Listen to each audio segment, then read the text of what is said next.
The young people and I were talking about making choices, how we make choices and how we decide what is right and wrong, and I was telling them the story, and you guys just have to wait.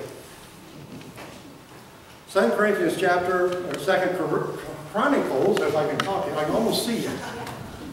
Okay. I know last week we talked about being free, John chapter 8, about our country and what's going on with our country and how we desire freedom. And this is the other passage that most people will turn to when we talk about our freedom. And this is found in 2 Chronicles chapter 7. And the whole thing goes through chapter 6 and 7 both.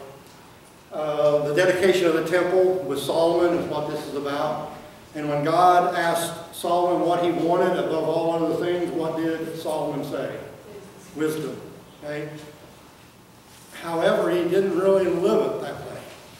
And he asked for this great gift of wisdom, and we have the book of Proverbs that shows that wisdom, but Solomon's life was not a wise life. Okay? And you can read that in chapter 6 into chapter 7. So we're going to look at this Declaration of Dependence. I know that we talk about the Declaration of Independence, but there's something a little different here that we want to look at as far as 2 Chronicles is concerned. There was a history class, 6th graders, that were talking about Vladimir Pulaski. Anybody know who that is? It's Carol's uncle. No, I'm just kidding. Or Karen's, I'm sorry. Okay. He's a Polish general that in the midst of the Revolutionary War came to the aid of the colonies. And our young people are very thrilled with him because they get another day out of school for that Vladimir Pulaski Day. But that's what they were talking about, and the teacher said to the class, who was the foreigner that came and helped the American colonies in a great way? And some little boy in the back said, God? We look at our country, and I don't know if you're into history or not, and there are some very, very good books that are out that, for the sake of our education, that we need to read. There is no doubt, and I don't care what our media is saying to us, there is no doubt that the true roots of the United States of America is religious. That every movement that we see of people coming from Europe to England was based upon this desire for religious freedom. We were and supposed to be a Christian nation. And I know what's happening, folks, is the fact that some of those people that are in the know, supposedly, are changing our history, so our young people don't know what's really going on.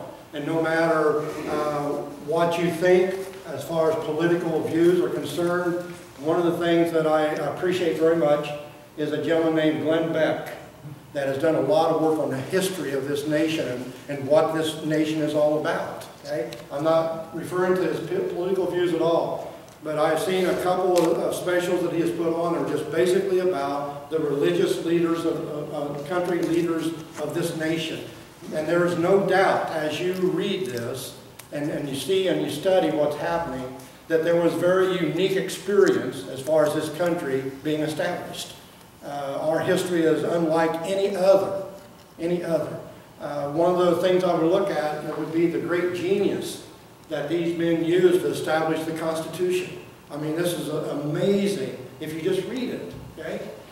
So what has happened then in the last 20 years probably is the fact that our nation has lost its roots. We no longer know where we came from.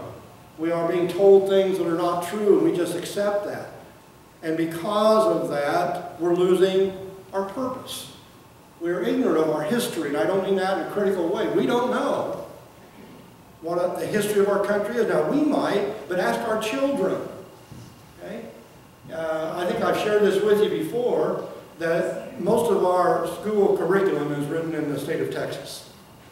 And in one, it hasn't been okayed yet, and I hope somebody steps in, but they have decided that in this history book, one of the people they're leaving out is Paul Revere. And you know who's in his place?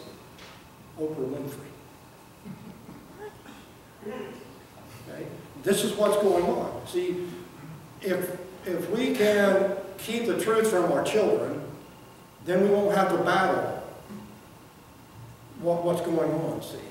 I heard a representative from the state of Kansas that said that one of the things that we needed to do in our country to solve our problems is to get rid of the Christians. That if we could just get rid of Christians, we wouldn't be fighting the problems. If we could step into the homes and take the children out of the home as early as we can, we won't have this problem because we can teach them our values, not the Christian values of their home. So, what's happened? I don't know about you, and I'm sure that you fall into the same category as me. I'm very concerned about the future of America. That I already see in many ways that America is not the nation that it used to be. It is not what our forefathers intended for it to be at all. And I'm concerned. How many of you have the same feelings? And how many of you feel like you're powerless to do anything about it? Okay, there's the problem. See, that's where we fall into the trap. That we're powerless to change anything. And that is not true. That's not true. And there are those people, rightfully so, and I believe in the political process, is that we can make the change in the direction of the election in November. Very true, as far as economic, political, those types of things. But I will guarantee you, no matter who becomes President of the United States in November, it is not going to change the root problem that this country has. Because it's not economic. You know that old saying, is the economy stupid? Now it's spiritual. There's the problem that we have. That we look at the country in which we live, we're concerned about that, and there are different ways that people are trying to fix the problem. And you know what? It's not working. It's not working. Okay? It's like the gentleman that had a horse that was colic, and he was talking to his friend about it, and his friend said, well, you know, my horse was colic too, and I gave it some turpentine. So the guy went home and gave his horse turpentine, and about a week later, he sees his friend. He said, you know, you told me to give my horse turpentine for that colic? And he said, yeah. He said, my horse died. And the guy said, mine did too. That's what I see with our experts going on. They give us all of this. This is a true story. Most accidents on stairways happen at the top and the bottom step of the stairway. Okay? The government commissioned a group of people to find a solution to that. And you know what the solution was? Remove the top and bottom step. What do you think? Well, that sounds like our government. Yeah, I mean, it's... Absolutely. Who's making any sense? I mean, it just changes. You know, Pat Aaron and I were talking about medicine keeps changing their minds, don't they?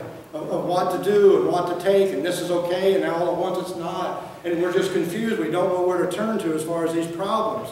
So the great concern is, and there are going to be people disagree with this statement, but as I look through the history of this country and basically the world and what's going on today, I want you to know as the church goes, so goes the country. Now, you can disagree with that, but you just stop and think about that. Is the direction that the church goes, is the direction that the country goes. And I don't care what anybody says, we were established as a Christian nation. I still believe in a great, great way that we are a Christian nation. We're just not speaking up.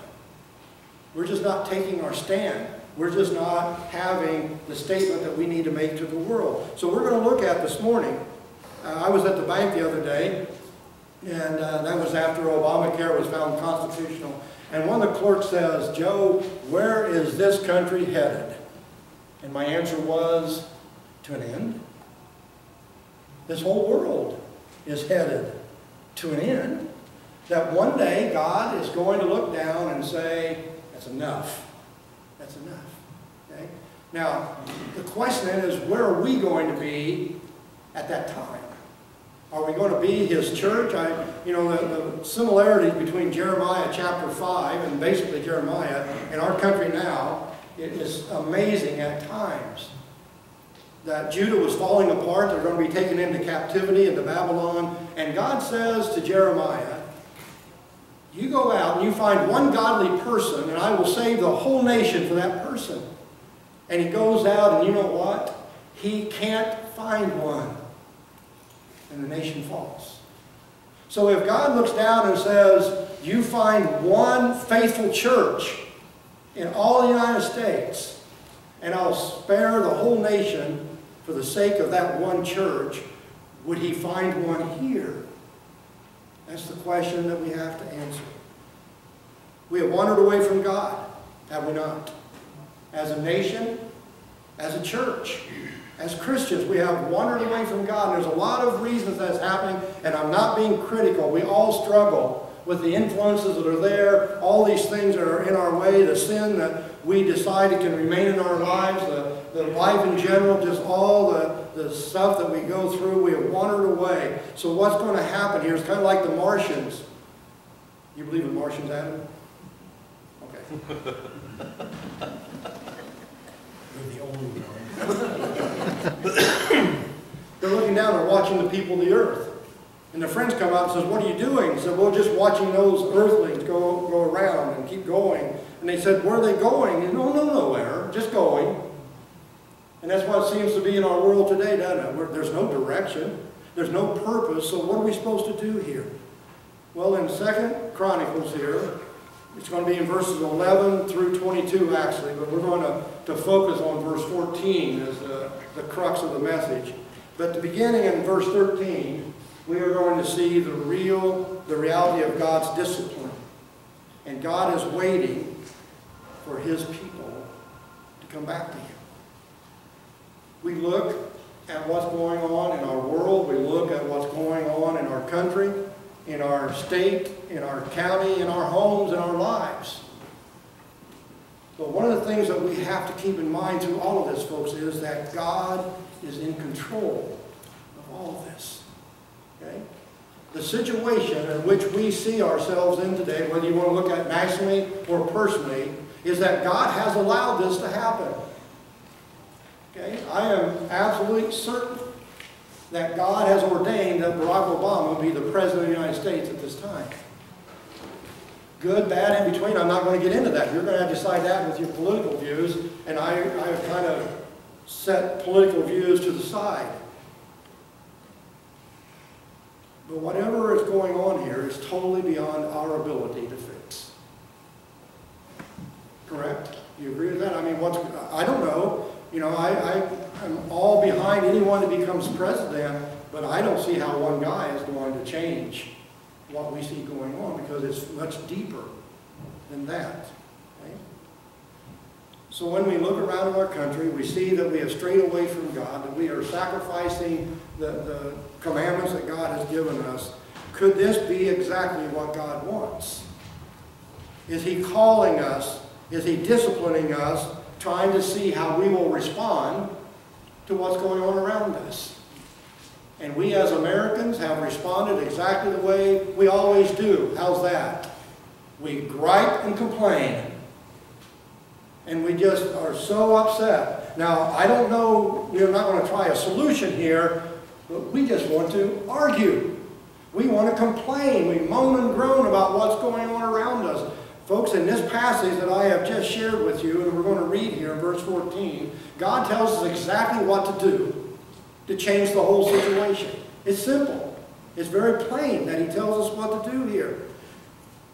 We look around and say, well, God couldn't allow these things to happen in the United States. You read the Old Testament and what he allowed to happen to Israel, his chosen people of the Old Testament. They're taken into captivity here. They go through these horrible, horrible times here because of God's love and concern for them, not because he hates them, not for a moment. The church is waiting for the world to come to its senses. Okay? Now, first I want to tell you that's not going to happen. Okay? But see, what's happening also is the world is waiting for the church to make some kind of move of faith. I believe that with all my heart, that the world is waiting, saying, please, somebody say something. somebody do something. Give us something concrete to hold on to. What is it? Is it Twix candy bar commercial where the guy's put in a spot and he doesn't know what to say, so he just jams the candy bar in his mouth and mumbles for a little bit? See, I think that's what the church is doing. That the world is standing before us saying, do something. Stand for something. Give us something to hold on to, and we're shoving the Twix bar in our mouth, mumbling about something so we don't make the statement that we need to make. There will be difficult times that are going to come. Notice in these verses that God doesn't say, if my people stray away from me, he says when they do. He knows us.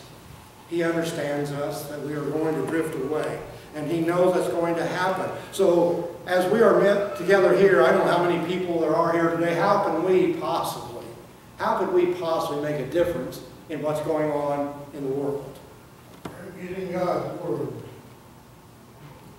I heard an echo in here. I said using God's Word. Okay? Okay? That's going to be part of the solution Take that a responsibility God gives us.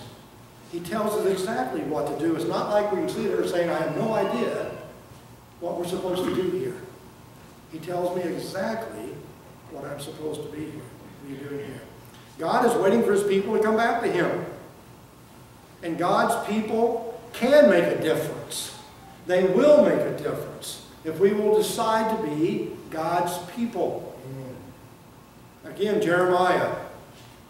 The people see what's going on in our world around them, and everything in Judah is really falling apart. And they go to Jeremiah and they say, where's God at in all this? So Jeremiah goes to God and says, the people want to know where you're at, God, and what's God's response? Where are my people at? I'm sitting on the throne, I'm in control, but where are my people at? You answer it. Where are we? The second thing is the response of God's disciples. We moan and groan at the condition that America's in. What should we do? And God tells us.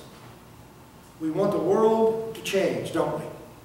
Well, if I'd stand up here and preach that to you, everyone would say, amen. Okay? We want the world to change. You know what God wants? He wants his people to change. That's the very beginning here. This is where it's going to really come down to the crux of what God is telling us. Look in verse 14. The first three words in verse 14 are what? Louder. My people. It's not talking about the pagan and the heathen. They're not going to. They're not going to honor God. But he says, if my people will follow his directions here. God's people, we have to change first. We have to become more serious about our relationship to him. We've got to become more serious about what we have promised to God in the past, that we are living out our promise to him. Robert Robertson was a gentleman that, boy, when he was very young, I think he was like only 23, and he became a Christian, and then he went into the ministry, and he began to excel. And at the age of 23, he wrote a great hymn called Come Thou Fount of Many Blessings. And it talked about all this, but I think that he understood the tendency for us to wander away from God. Because I think the third verse says something about prone to wander. He understood that, and he did. He completely got away from his faith. And one day he was on a train with this young girl that was reading this poem. And he sat down beside her. And she began to read this poem to him, the very hymn that he wrote. And when she gets to the fourth verse, he begins to cry. And she asked him what the problem is. He said, I wrote that many years ago. And I am crying because I would give anything to have that feeling again that I had at that point. I don't think there's a one of us here today that would not echo his words. Remember when you were first a Christian? Anybody have to threaten you to read your Bible or pray or to come to church? Did anybody have to just keep at you to do those things that you would do as a Christian? And we get to a point in our Christian life and say, well, I'd like to get that back. I'd like to go step back and have that energy and that enthusiasm that we had before. What happened? God moved? What happened? See, I'm here to tell you that that energy and that enthusiasm can be regained. It can be very real to us.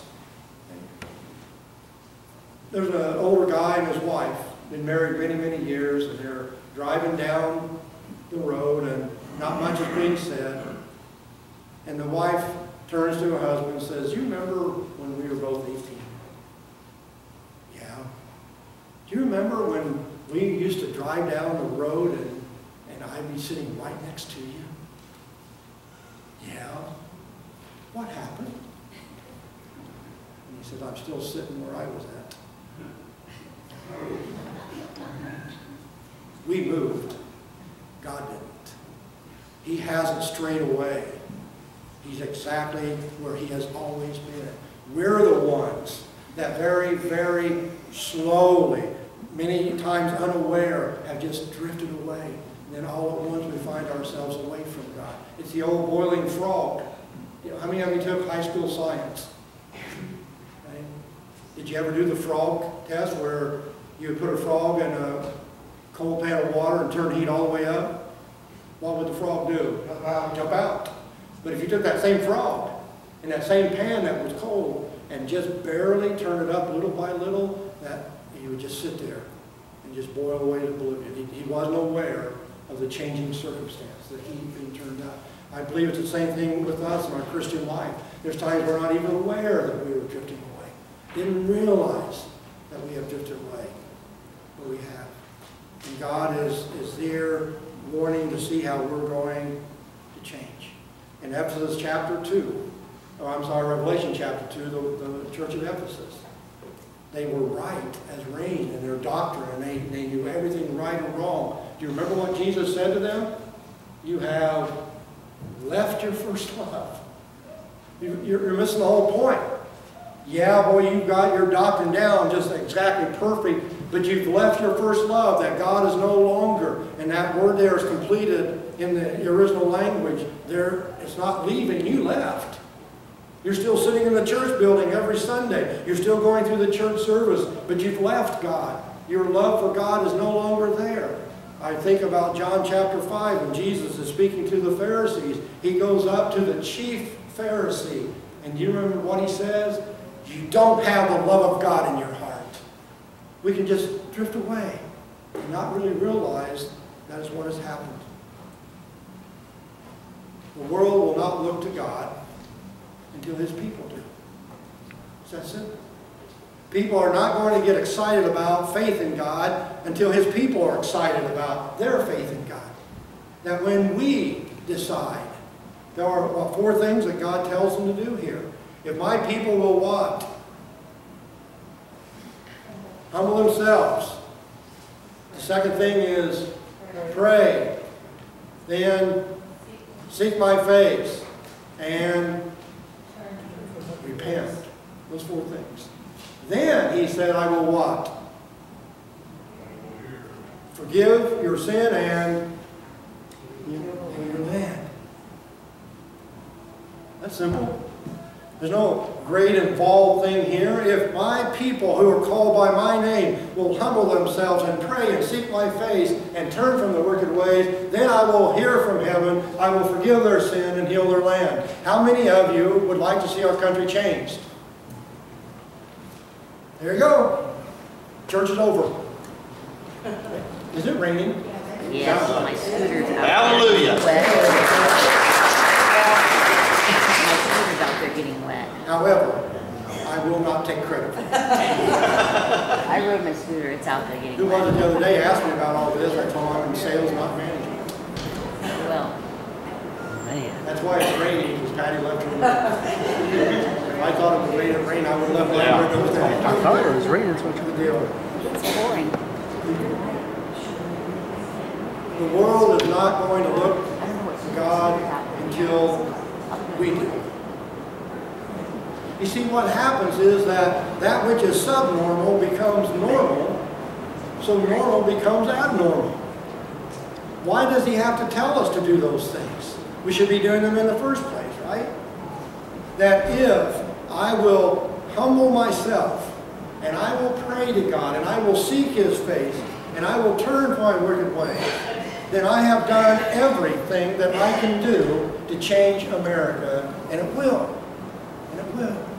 When we get serious about wanting it to be changed, when we see the true way that this can be changed, there is the solution. Notice what he says. If, what does that mean? Condition. If my people will do these things, then I will hear from heaven. He is waiting for us to change, folks. And that doesn't mean we're not doing anything, but it means that we need to come very honest with God here and humble ourselves. 9 times out of 10, the problems that we have in our life are due to our pride and ego. I'm not doing this. I'm not going to agree to this. We don't know what humility is anymore, or we're not willing to do that. As I was studying this, here's my question to you. Where in these verses does God tell us to pray for revival? Anybody? Where in verse 14 does God tell us to pray for revival? First, second. It doesn't, does It it? doesn't. It doesn't say to pray for a revival, it Oh, it says says pray pray. for yourself. Absolutely. Absolutely. See, it's not like, folks, we can pray to God and persuade Him to send a revival. Okay? It's not like that we can manufacture a revival because of all our great effort. And maybe that's the mistake that we're making. Okay? A revival is when God's people wake up. A revival, because the word itself means to live again. A revival is when God's Spirit moves among His people. Okay? Years ago, we used to have revivals, did we not? How long did those revivals last? What? No? Go back a little older than you. Okay, 2 weeks. 2 weeks. And there was a plan to that. See, the first week, the revival is to wake the church up. The second week was to preach it to the non-Christian.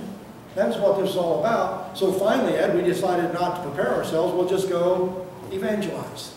Right? And I'll never forget James Strauss. I've used this with you before. I'll use it over and over again. I saw, he's a professor from Lincoln, retired now. He's might even have passed away. I think he might have passed away. But I saw in a paper where he had preached revival in a certain community. And I said something, I said, see, Jim, you had a revival last week. He said, oh, no. We had meetings. We'll wait and see if there's a revival or not. See, it's for us, folks. It's us. You don't have to hold up your hand to this, but how many of you would be willing to do what God just told us to do? That you would truly humble yourselves. Remember the time when we told God that we'd let Him run our lives? Remember the time that we said we would surrender to Him and allow His Spirit to lead us and guide us, and He would be in control of our lives? What does God want us to do? To humble ourselves and to pray and seek His face and repent, turn from our wicked way. Then He'll forgive our sins, and then He'll heal our land. We as Christians possess one of the greatest powers that we could possibly possess. God's Holy Spirit. Greater is He that is in you than is He that is in the world. To Him who is able to do immeasurably more than all we ask or imagine, according to His power that is at work in us. That we have the Spirit, and we have to allow the Spirit to be free. To work in our lives and not put the restraints upon Him that we do. The results, if God's people will follow God's plan, then we're going to see God's results. Is there a time that God has promised anything that He didn't deliver? And the answer is no. He always keeps His promises. But the promise is conditional here. You see, everybody expects to have a revival. We just expect somebody else to do it. Somebody needs to do something. How many times have you heard that statement made? Somebody needs to do something. We need to change that from, I need to do something, I do. And that's where it all starts. If we as a church would make it our decision to do what God has told us to do here. I don't know whether revival will come upon the United States. I don't know what God's purpose for the United States is at this point, which direction He's going to go. I don't know, but I know it will change me. I know it would change Centennial Christian Church. I know it would change this town if we would decide that more importantly than anything else is to humble ourselves and pray and seek God's face and repent of our sin and allow Him to work in a greater way. Again, do we think that's even possible? And the answer is absolutely. Absolutely. We'll get into that next week's sermon. What do we know? See, the reason I have this as the third point is if you read the rest of 2 Chronicles, they don't. They don't. Solomon dies, the kingdom splits, all of the glory of Israel goes by the wayside because of one reason only. They decided they weren't going to do what God told them to do. They were going to do it their way. They were going to have life the way they wanted it. Before we can get where we want to be, folks, we're going to have to face the truth about where we are at. That we can pretend that all of this makes no sense to us. But the reality is that each one of us can look into our hearts and we can face the truth about where we're really at spiritually. It's like the old guy that every springtime they had a revival at the church, and boy, he was there, and the first night he sat in the back row, and then the next night he's 2 or 3 rows forward, and by the end of the revival, he's in the front row, and he stands up and says, "Oh Lord, fill me with your Spirit." But by the middle of summer, he's not around very much, and by fall, he's not there at all. And then the next spring, here he comes again. And finally, about the 3rd year of this, at the end of the revival, he stands up and says, "Oh Lord, fill me with your Spirit." And an elderly lady in the back says, "Be careful, God, he leaks." Don't we? That we can make that decision for God, and we intend to, but somewhere along the line, we leaked. That the fire was put out for some reason, or at least having difficulty allowing the Spirit to live in our life. You see, I don't think it's a question of whether the world is opposing God. They are. They are. The question is His church opposing Him? Are we the ones that will not make the decisions? Are we the ones that will ignore what God has to say to us? You see, revival begins with we, not they. And more technically, it starts with me, not you. Where am I at? Personally. And you see, if each one of us deals with that, then what happens to the church? You have no idea. That's the fun of it. That if we would get serious, I mean really serious, about what God has told us here, to get things straightened out in our lives, and then in the lives of others, and in our country, it's hard telling what God was able to do. Someone once said we can die because we refuse to change, or we can die in order to live. That's the decision that we make. That either way, we must die. Either to die in our sinfulness or die to Jesus and live for Him. God's church is a sleeping giant. And Satan's motto is, let it sleep. What's ours? Are we willing to just sleep? Are we willing we don't want to offend anyone, we don't want to cause a problem anywhere with anybody. This is just live and let live. I am so thankful that Jesus Christ did not have that philosophy. I'm so thankful that He decided that, oh, just let Joe do what he wants here. That's all right. And I'll just go on with my life. That we have to make that decision. That we need to make a declaration of dependence upon God. I'm afraid that we are making a declaration of independence from God. We don't need Him anymore. We're just doing fine. I'm content in my religious beliefs. I don't need Jesus. You know, I'm preaching tonight at camp for Senior High Week. I'll be going this week. I'm supposed to be Dean of Senior High Week. We'll see whether I run the camp or it runs me. I'm not sure how that'll work out. But I'm going to preach in John chapter 5, and my basic message is, what are we going to do with this guy, Jesus? He won't leave us alone. He won't let us be content with our religious beliefs. He keeps at us all the time. What are we going to do with him? And I think that's the invitation. I think that's what the decision we have to make. What are we going to do with him? He has shown us, he has told us what we must do in order to change the life in which we live. That God's people need to wake up, to renew our commitment to holiness and have this new passion. America has broken its covenant with God. The question is, as the church, have we violated our covenant with God? There's a gentleman named Jeremiah Lamphere who lived in New York City. He's 46 years old. The year was 1857. The Civil War is about to break out. And he was so concerned about what was going on around him, and his love for God was so tremendous that he wanted to become a missionary, and it just didn't work out. So finally this church assigned him the role of being an inner city missionary. So he went about trying to talk to people about their relationship with God and everything, but just very, very little success. So he wasn't sure what he could do. So he decided that he was going to use the third floor of the old North Dutch Reformed Church in Fulton Street in New York for a prayer time once a week from noon to 1. He handed out all kinds of tracts to everybody, and when that day came, he went up there, and he was the only one that showed up.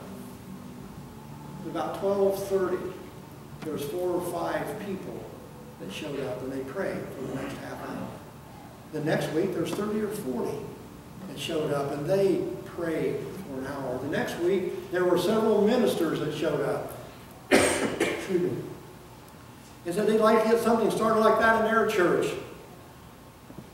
And 6 months later, there were over 5,000 prayer groups meeting in different places in the city of New York, all because of one man decided that he wanted to pray, that he wanted to be serious and wanted to address God with the concerns that was on his heart.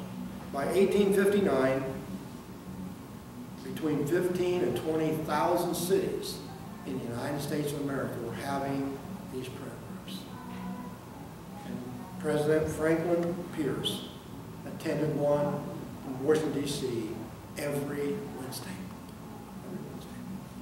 Now, I don't know about you, and don't take this wrong, but I would be thrilled to death to hear the news on CNN or Fox News that President Obama was attending a prayer group every Wednesday.